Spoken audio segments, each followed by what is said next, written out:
Good morning. It is Monday, December 9th, 2024, back here for Daily Shakeup number 989. And today I want to talk about digging.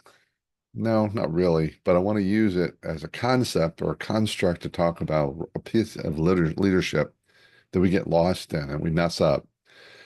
It's certainly true that as we move through positional leadership, and you know my belief that everyone's a leader and you can lead wherever you are, without position, without permission. But there are times that we're moving up in positions of leadership. And one of the things that that requires that people do struggle with is to move from doing to being, from doing to leading, which means we've got to learn to delegate, to empower others, to mentor others. Because a lot of times we were really good at doing things. We were a very skilled and often amazing doer. We move into leadership, but we struggle because often in positions of leadership, the leadership is not about the doing, it's about the growing others, the managing, the guiding, the vision, the directing, the empowerment, the mentoring, all those things we're talking about.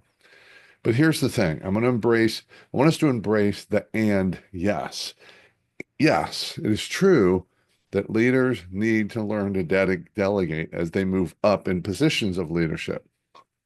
And it's important for leaders to still be willing to do and not just for show.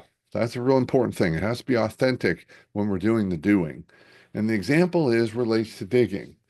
There is a role for the leader to tell us where to dig, to figure it out, and to direct us in the digging. There is. But there also comes a time that no matter what our position of leadership, we need to be willing to jump down into the trench, jump into the hole, and dig shoulder to shoulder with our teammates. Think of it like a foxhole in battle. You know, the leaders often are behind enemy lines. I'm behind our lines, not enemy lines, behind in the back. But those leaders are not as effective. They're not trusted by the men and women that they lead. The key is our willingness to jump into that trench and do the digging with our people. May not be all the time, but it needs to be enough of a time that they know we are willing to dig with them, to get our hands dirty, to be with them, so that we can remember that leadership is about collaboration, not complete separation. So, where do you need to be digging? And where do you need to be jumping into the trench with your team members so they know you're in it with them, not just in your words, but in your actions? That's it. Have a fabulous Monday.